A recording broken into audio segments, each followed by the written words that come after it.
April 26, 2024. Daily Bread. Passage: Jeremiah chapter 50, verse 1 to verse 20. Key verse 20. Title: Babylon will be captured.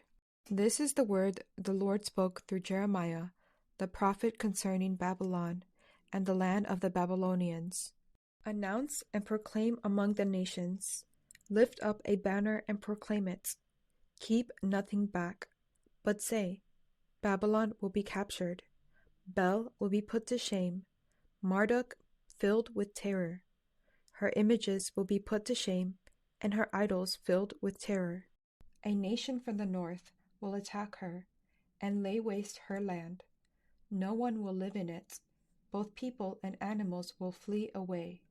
In those days, at that time, declares the Lord, the people of Israel and the people of Judah together will go in tears to seek the Lord their God.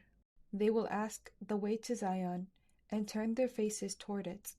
They will come and bind themselves to the Lord in an everlasting covenant that will not be forgotten.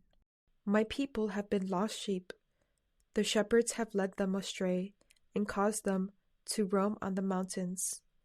They wandered over mountain and hill and forgot their own resting place. Whoever found them devoured them. Their enemies said, We are not guilty, for they sinned against the Lord, their verdant pasture, the Lord, the hope of their ancestors. Flee out of Babylon, leave the land of the Babylonians, and be like the goats that lead the flock. For I will stir up and bring against Babylon an alliance of great nations from the land of the north.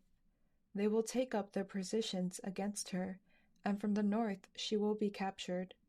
Their arrows will be skilled warriors, who do not return empty-handed.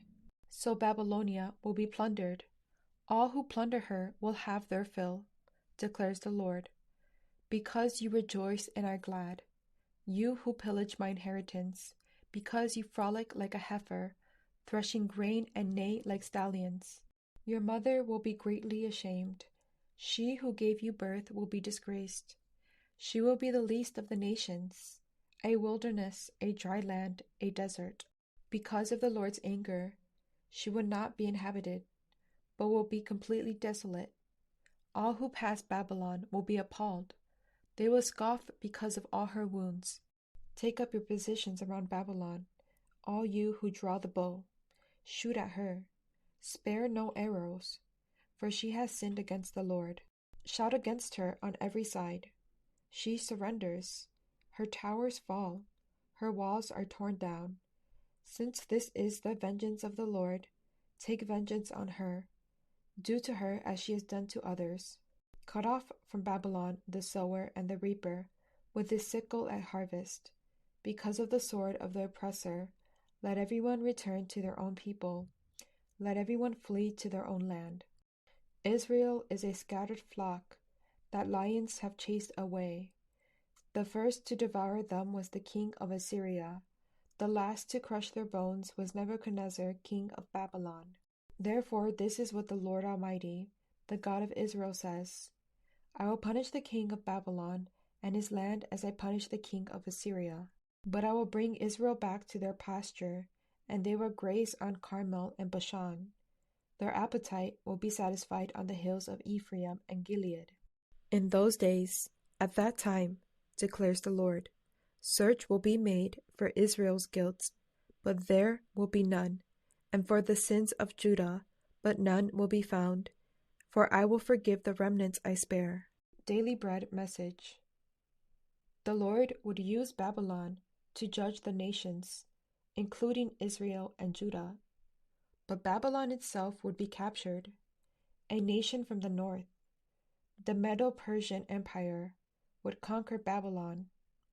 God promised a day when his people would return to him with tears of repentance. They were lost sheep, but when Babylon was plundered, they would flee out of Babylon. Babylon was God's instrument of judgment, but Babylon was evil. Her people worshipped Bel and Marduk. They rejoiced in their conquest of God's people. God would punish them in his own time. In his anger he would bring them down, but he would remember his people. He would bring them back to their land. More than that, he promised to remove their guilt and forgive their sins. His judgment looks forward to the gospel. Prayer. Lord, thank you for judging sin and forgiving sinners. Help me to trust fully in you. One word, I will forgive.